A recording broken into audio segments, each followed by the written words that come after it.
سب سے اوپر جو ہیڈنگ لکھا ہے، عنوان لکھا ہے، وہ ہے طلاق نامہ طلاق ثلاثہ، طلاق طلاق طلاق، یہ لفظ بریکٹ میں لکھے ہوئے ہیں۔ پھر آخر میں جا کے پہلے تو سٹوری لکھی ہوئی ہے کہ کیا وجوہات ہوئے، اور جہاں طلاق کی بات ہے تو وہ یہ ہے، میں اپنی آزاد مرضی کے ساتھ بلا جبر و اکراہ، بدون کسی نشہ آور شے کے مسمات کو طلاق طلاق طلاق بیچ میں کامیں بھی ہیں دے کر آزاد کرتا ہوں۔ آج کے بعد راضیہ مظہر پر حرام ہے۔ جی ہاں، تو اس میں صاف لفظوں میں 3 طلاقیں لکھی ہوئی ہیں، تو یہ تینوں طلاقیں جو ہیں یہ واقع ہو چکی ہیں۔ اب اس کے بعد واپسی جو ہے وہ درست نہیں جب تک کہ ایک شادی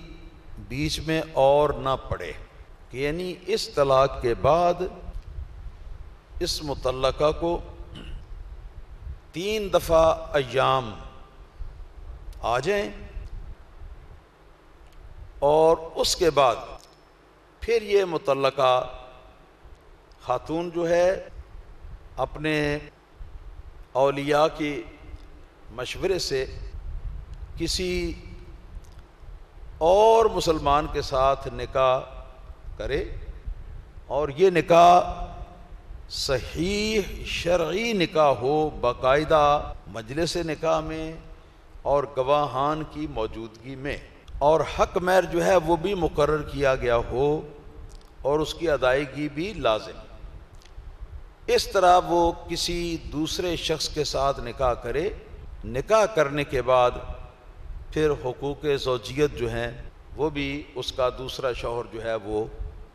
اس کے ساتھ ادا کرے۔ تو حقوق زوجیت کی ادائیگی کے بعد اگر وہ طلاق دے دے دوسرا، یا اس سے طلاق مانگ کر لے لی جائے اور اس نے طلاق دی ہو،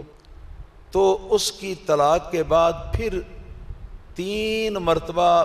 ایام اس عورت کو آ جائیں۔ 3 مرتبہ جب ایام آ کر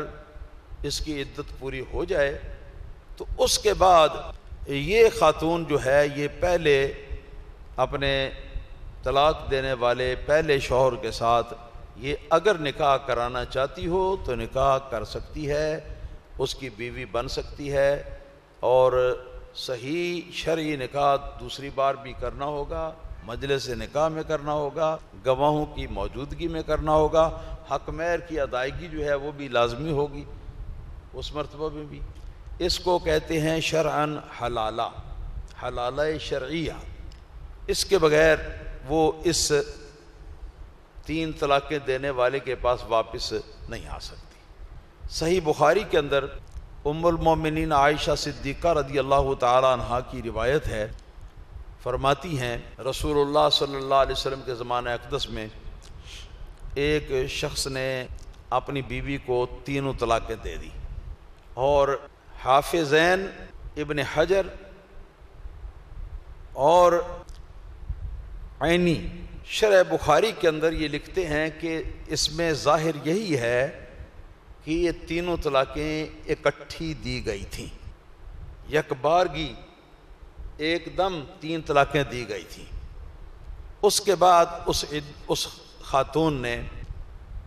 جس وقت وہ عدت سے وہ نکلی تو اس نے ایک دوسرے شخص کے ساتھ نکاح کر لیا، اور دوسرے کے ساتھ جب نکاح کیا تو کچھ وقت گزرنے کے بعد وہ نبی کریم صلی اللہ تعالی علیہ وسلم کی بارگاہ عالیہ میں حاضر ہوئی، اور حاضر ہو کر تو عرض کیا کہ یا رسول اللہ صلی اللہ تعالی علیہ وآلہ وسلم، کیا میں اپنے اس میاں سے طلاق لے کر تو اپنے سابقہ شوہر کے ساتھ نکاح کر کے اس کی زوجیت میں آ سکتی ہوں؟ میرے لیے حلال ہے یہ؟ تو نبی کریم صلی اللہ تعالی علیہ وسلم نے ارشاد فرمایا کہ لا حتی یذوقا من اسیلتک وتذوقی من اسیلتہ، آپ نے فرمایا کہ اس وقت تک اس کی طلاق لے کر تم پہلے کے ساتھ نکاح نہیں کر سکتی ہو جب تک کہ یہ شخص جو ہے یہ تمہارے ساتھ مباشرت نہ کر لے، اور اس مباشرت سے تم اس کی مباشرت سے تم لطف اندوز ہو اور وہ تمہاری مباشرت کے ساتھ لطف اندوز ہو، جب تک تم دونوں اس معاملے سے اس کام سے لطف اندوز نہ ہو لو اس وقت تک تم طلاق لے کے تو واپس جا کے اس کے ساتھ نکاح نہیں کر سکتی۔ بات سمجھ میں آئی ہے؟ بس